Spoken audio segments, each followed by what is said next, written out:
हम पहले भी संतुष्ट थे, आज भी संतुष्ट है और आगे भी संतुष्ट रहने वाले हैं। हम यहाँ कार्यालय में या कहीं भी ना जाके प्रतिदिन का हमारे गौशालाओं में जाना। 150 मन रोटियां 150 मन, हाँ जी, गुड़गांव यानी से 15 चौके 60, 600 किलो, 6000 केजी।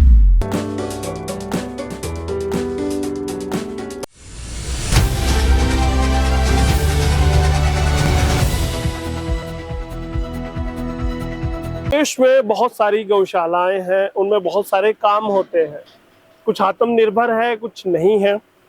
वैसी एक गौशाला में मैं हूं, Madhav Gaushala charitable trust, registered number 374, Sukhdarshanpur, Panchkula. और आप देख सकते हैं किस तरह की ये गौशाला है। आप देखिएगा, काफी आत्मनिर्भर, काफी सशक्त सी ये गौशाला है। अगर इस प्रांगण को आप देखेंगे तो आपको लगेगा कि हाँ, कुछ अच्छी सी गौशाला है, साफ सुथरी है और अच्छा काम करती है। काम करने वाले भी आप यहाँ पर देखेंगे, बहुत सारे लोग हैं, आप देख सकते हैं। कैमरे पर मैं चाहूंगा एक बार दिखा दे। ये लोग हैं जो यहाँ का मैनेजमेंट संभालते हैं। लेकिन मेरे साथ अभी कौन है? मेरे साथ है हरियाणा गौ सेवा आयोग के वाइस चेयरमैन पूर्णमल यादव जी। यादव जी, बहुत बहुत स्वागत है हरियाणा आज पर आपका। गौशाला में आप लोग काम कर रहे हैं और गौशाला, बेहतर गौशाला मैं चाहता था दिखाएं आप, इसीलिए आप यहाँ पर लेकर आए। जी जी जी, चलिएगा, गौशाला भी दिखाइए और बात भी आपसे हम करते रहे। कैसे अलख लगी, कैसे गौ सेवा में आप आए, वो जानना चाहूंगा सबसे पहले तो। ये एक संयोग ही रहा कि हमारे एक स्वामी जी, जिन्होंने पूरे हरियाणा में बहुत पहले से, जब गौ माता के बारे में बहुत ज्यादा जो है कि जागृति नहीं थी, जी जी, तो उन्होंने आज से तकरीबन 20-30 साल पहली बात है। 40 साल का मैं पीरियड उनका लेऊंगा, 35-40 साल जी। पहले उन्होंने जो है कि गाय माता के लिए एक ट्रस्ट बनाया। वहां से वो वहीं आपके, हाँ जी, गुड़गांव में हम भक्ति स्वरूपानंद जी के सानिध्य में हम आ गए थे जी। करीब ये 20 साल पहले की बात है जी। स्वामी जी गौ माता के लिए बहुत ही डेडिकेटेड थे। तो आप उनकी सेवा करते थे? हम जो है कि उनका आश्रम में आना जाना लगा रहा जी। तो उनका जो तड़प थी गौ माता के साथ उनका, क्योंकि वैसे हम गायों के बीच में रहे हैं, ग्रामीण जो है कि हमारा अंचल है, खेती बाड़ी करते आए हैं, लेकिन गाय के महत्ता क्या है उसका स्वामी जी के सानिध्य में आने से पता चला। तब हमने एक पहला प्रकल्प शुरू किया, वो मन के भाव थे। तो स्वामी जी से आग्रह किया कि हम 1 रोटी 1 रुपए का अभियान शुरू करते हैं। उस वक्त में? हाँ, उस वक्त में 2005 में। अच्छा। तो स्वामी जी ने कहा कि बहुत अच्छा प्रकल्प है, लेकिन इस तरीके का एक प्रकल्प मोहल्ली में किसी संत ने शुरू किया था कि घर की जो पहली रोटी है जी, उसको कलेक्ट करना था, लेकिन वो चल नहीं पाया। इसी वजह से वो, लेकिन आपने कोशिश की। हमने ये बात किया कि कोई भी काम है, लेकिन हमें लग रहा है हम करेंगे, इसमें किसी भी तरीके की बाधा आएगी वो हम आ जाइए। उस मैनेजमेंट के, मैंने जैसे जिक्र किया था, मैनेजमेंट के साथ ही है यहाँ, आप देखते हैं गौशाला को। चलिए उस बाधा को दूर करेंगे जी। तो ये 1 रोटी 1 रुपए का अभियान शुरू किया। वो फेल हो गया था, वो मोहल्ली में फेल हो गया था। तो उसके बाद फिर कब 2005 में हमने शुरू किया गुड़गांव में, तो देखते ही देखते वो अपने चरम पे पहुंच गया जी। और अब गुड़गांव में करीब 125 रथ के करीब हमारे चल रहे हैं जी। और घर जो रिक्शा होती है जिसमें वो रोटी चावल होती है, बॉडी बनी हुई है, माइक लगा हुआ होता है, बैटरी, भजन वो सुनाते, भजन चलते हैं, गौ माता के भजन चलते हैं, गौ माता के जी धार्मिक है गौ माता के, ताकि उसका ये सिस्टम है कि कोई देख के आ जाए। और घरों से जो बहनें माताएं जो पहली रोटी निकालती, बताया मुझे चेयरमैन साहब बता रहे थे कि कितना मन रोटियां आप इकट्ठी कर लेते हैं? 150 मन रोटियां 150 मन, हाँ जी, गुड़गांव यानी 15 चौके 60, 600 kilo, 6000 KG, 6000 KG, 6 ton daily. और उनको गौशालाओं में भेजने का कार्य 6000 किलो रोटी आप इकट्ठा कर लेते हैं। ये गुड़गांव की है।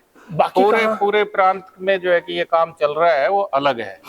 तो उसका संचालन भी आप करते हैं? ये पूरे ट्रस्ट का, पूरे गोवंश संस्कृति रक्षा मंच का प्रांत गोवंश संस्कृति रक्षा मंच उसका प्रांत का अध्यक्ष के नाते भी मैं काम देखता हूँ। कहाँ कहाँ किस किस जिले ये में? हर जिले में अभी जो है कि हर जिले में है गौशालाएं अपने जो है कि सत्तर पे उनको चला तो रही क्या है। इस ट्रस्ट में आपने काम किया, इतने 1000 किलो रोटी आपने इकट्ठी की, तब आपको वाइस चेयरमैन बनाया गया? ये ऐसा तो मैं हो सकता है कि गौ माता के सानिध्य में आने काम से, किया तभी बने ना? मेरा कोई पॉलिटिकल ग्राउंड नहीं है। अच्छा, राजनीति नहीं है? नहीं है, सिर्फ गौ माता की सेवा मात्र से। तो किसने आपको पहचाना? जो गौ सेवा आयोग चेयरमैन है श्रवण जी ने पहचाना, या फिर किसने आपको रिकमेंड किया कि भाई ये आदमी गौ में काम कर रहा है, सेवा में काम कर रहा है? पूरे प्रांत में, पूरे काफी नाम अपने एरिया में, वहीं से क्योंकि कहते हैं ना कि भाई ऊपर वाला देखता है सब कुछ। ऊपर वाला देख रहा था। ऊपर वाला देख रहा था। ऊपर वाले में हम मुख्यमंत्री की बात कर रहे हैं, गौ सेवा आयोग चेयरमैन की बात कर रहे हैं। मुख्यमंत्री जी की बात करेंगे जी। चेयरमैन जी के साथ मैंने 5 साल एज ए मेंबर्स हम दोनों ने साथ काम किया जी। तो चेयरमैन के साथ हमारा बहुत अच्छा तालमेल रहा जी। हम जो है कि जो अपनी बातें जो नई आप लोगों की ट्यूनिंग काफी मुझे सभी सदस्यों के नाते बहुत अच्छा हमारा वो रहा जी। तो अब 3 साल पहले सरवन जी चेयरमैन जो है कि अपॉइंट हुए, उनके साथ हमने सदस्य तो तभी आपको वाइस चेयरमैन बनाया? तब मैं सदस्य था जी। और 6 जिलों के प्रभारी के नाते जो है कि दक्षिण हरियाणा का कार्य देख रहा था। अभी पिछले साल से मुझे जो है कि एज वाइस चेयरमैन। तो क्या बदलाव आया जब आप अकेले काम करते थे, अपने टीम के साथ, अपने संगठन के साथ काम करते थे, कितना काम कर रहे थे? अब जब वाइस चेयरमैन बने तो काम बढ़ा है, उसकी स्पीड बढ़ी है? काफी स्पीड बढ़ी है। जो आप देख रहे हो कि हरियाणा गौ सेवा आयोग जिस तरीके से, जैसे कि अब आप लंपी बीमारी को ले लें, लंपी बीमारी में हमने चेयरमैन साहब ने इसमें अपनी पूरी भागीदारी सुनिश्चित की। चेयरमैन साहब सीएम साहब से, कृषि मंत्री जी से मिलके हाई लेवल मीटिंग की। और आप ये देखेंगे कि हरियाणा एक ऐसा प्रांत है जिसमें पंजाब में, गुजरात में, राजस्थान में काफी जो है गौ माताओं को नुकसान हुआ जी। और हरियाणा में तब क्या काम आपके द्वारा किया गया? हमारे द्वारा ये किया कि सबसे पहले तो हाई लेवल की मीटिंग जो हुई कि जल्दी से जल्दी वैक्सीनेशन जो है कि पूरी गौशालाओं में हो जी।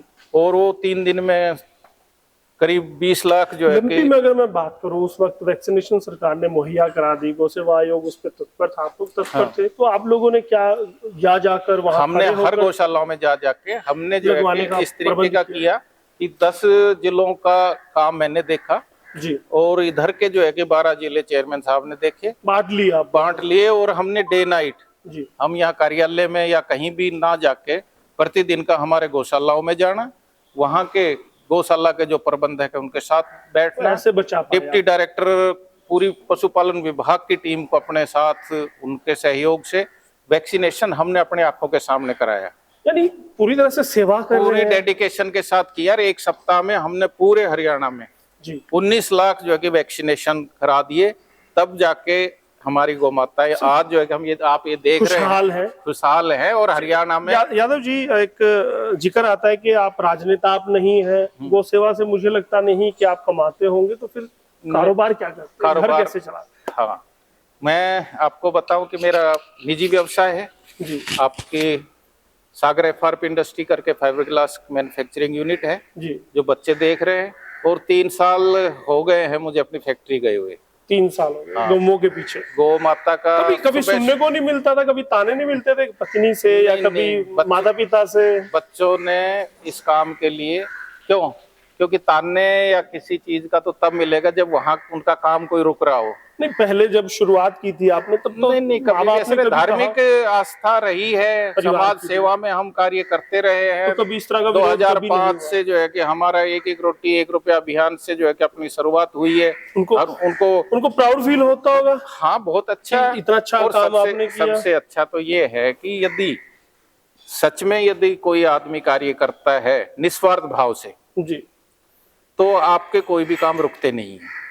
तो कहीं ना कहीं से दे देता, कहीं ना कहीं से गौ माता परमात्मा उसकी व्यवस्था अपने आप कर देता है कि मुझे ये करने की जरूरत नहीं है कि आज मेरे को ये फोन करना। यादव जी, यही बातें बता के आप गोरक्षकों की एक फौज तो नहीं तैयार कर लेते हैं? फौज तो है गोरक्ष, यही बातें कह के हरियाणा में आप ये देखेंगे कि पूरे देश में जो हरियाणा में गाय के प्रति जागृति है, लोग जागरूक है, गौ माता के प्रति उनमें आस्था है, वो आपको और प्रांतों से ज्यादा मिलती है। क्योंकि हमारे संतों ने भी और नहीं, हमारे आप तो शास्त्रों में भी इसकी विधि क्या ये वाकई में सच है कि आप तो क्योंकि हर स्टेट में जाते हैं तो सबसे ज्यादा हम देख रहे हैं कि हमारा सबसे ज्यादा जुनून जागृति सिर्फ हरियाणा हरियाणा में में है, और तभी जो है कि लोग बाग दिन रात गाय के लिए इतना कभी काम मरने कर रहे मारने को हैं। तैयार हो जाते हैं। नहीं, वो तो आप ये देखें ना जी कि इसको पॉलिटिकली या उसको लेते हैं क्या, और पार्टियों के भी आदमी हैं जो गौ सेवा कर रहे हैं, वो भी उनके साथ जो है कि हमारे साथ खड़े होकर काम पार्टी से तो करते ऊपर हैं, उठकर सेवा होती है।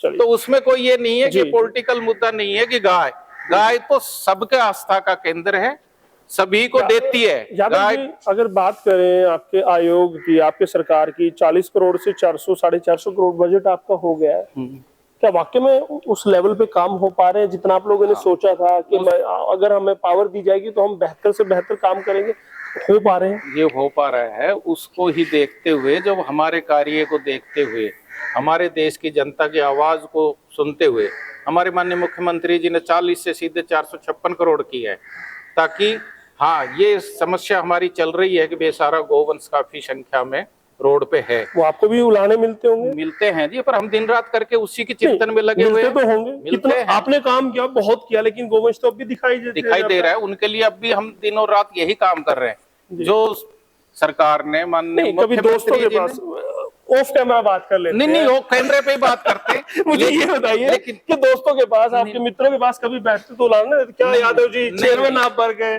गोवंश अब भी सड़कों पर है? हाँ, मैं आपकी बात यशपाल जी वो पूरी करता हूँ जी। तानने का कोई वो नहीं होता है। मेरे जितने मित्र हैं जो मुझे जानते हैं बचपन से लेके या किसी भी सामाजिक उसमें, जो मैं आपको गुरुग्राम मेरा जो है कि एक कार्य क्षेत्र रहा है जी, वो मेरे कार्य को देखते हुए सबको एक ये अनुभूति है कि ये जो कर रहे हैं ये पॉजिटिव कर रहे हैं, कि कोई दिखावटी काम नहीं कर रहे हैं, और ये जो कर रहे हैं इसका रिजल्ट आएगा, धीरे धीरे आएगा, रिजल्ट आएगा। वो समझ रहे हैं कि हाँ गाय पे काम होने लग रहा है, गाय पे काम। कितने साल मांग रहे हैं अगर बात करें, अगर क्योंकि दर्शक देख रहे हैं और वो आप जो कहेंगे वो मान जाएंगे कि जो गौ सेवा आयोग है उसने बोल दिया, तो कितने साल चाहिए आपको? हमें साल नहीं चाहिए। जिस तरीके से हमने जो है कि अपनी प्लानिंग की है जी, जिस तरीके से हमारे पे माननीय मुख्यमंत्री जी ने भरोसा जताया है, हम पूरे आपके जो है कि जो सभी साथी लोग गौ सेवक गौ भक्त देख रहे हैं, ये बहुत ही जल्दी हम ये ग्राउंड पे करने वाले कर दें। और हम दिन रात जिस तरीके से मैं आपको बताऊं कि वैक्सीनेशन, जैसे कि कितना राजस्थान में कोई कह रहा है 6 लाख, कोई 7 लाख जो है कि गोवंश की हानि हुई है, ठीक है जी। पंजाब में हम गए थे, बुरा हाल था, लेकिन जिस तरीके से हमने अपनी प्लानिंग के साथ एक गौशाला के साथ जुड़ के काम किया, यहाँ हमारा 6000 के करीब जो है कि ये गवर्नमेंट जो पशुपालन विभाग का जो है जो आंकड़ा है वो 6000 हाँ, और मैं कह रहा हूँ उससे कमी है। उसकी वजह क्या रही? वो वजह एक तो ये है कि वो बहुत ज्यादा प्रभावित हो गए थे। कुछ जो है बीमारी, महामारी इतनी भयंकर थी वो, जैसे कि कोरोना की बीमारी आई थी। कुछ हमने जब वैक्सीनेशन किया था उससे पहले ही वो बीमार हो गए थे, तो जो बीमार हो गए थे, इन्फेक्टेड हो गए थे, उन पे इंजेक्शन का कोई काम। चलिए, अगर मैं बात करूं गौ सेवा में आप थे, फिर आप आयोग में आए, कितना संतुष्ट अपने जीवन से, अपने कार्य? हम पहले भी संतुष्ट थे, आज भी संतुष्ट है और आगे भी संतुष्ट रहने वाले हैं। हमारे जीवन में कोई जो है कि जिज्ञासा ऐसी नहीं है मुझे ये मिलना चाहिए, क्योंकि परमात्मा ने सब कुछ दे रखा है। लेकिन सेवा जितना चाहते थे उतना करना चाहते थे, वो कर पाए नहीं, उसमें कितना संतुष्ट? वो अभी जो हमने सोचा था उसमें जो है कि हम 10 के 10 नंबर दे रहे हैं, उतना हम कर रहे हैं। 10 नंबर दे रहे हैं। हाँ, और इससे आगे हमारी जो प्लानिंग है वो हम आप सबसे नंबर चाहेंगे कि आप हमें कितने नंबर देंगे। चलिए, अब दर्शक आपको नंबर देंगे।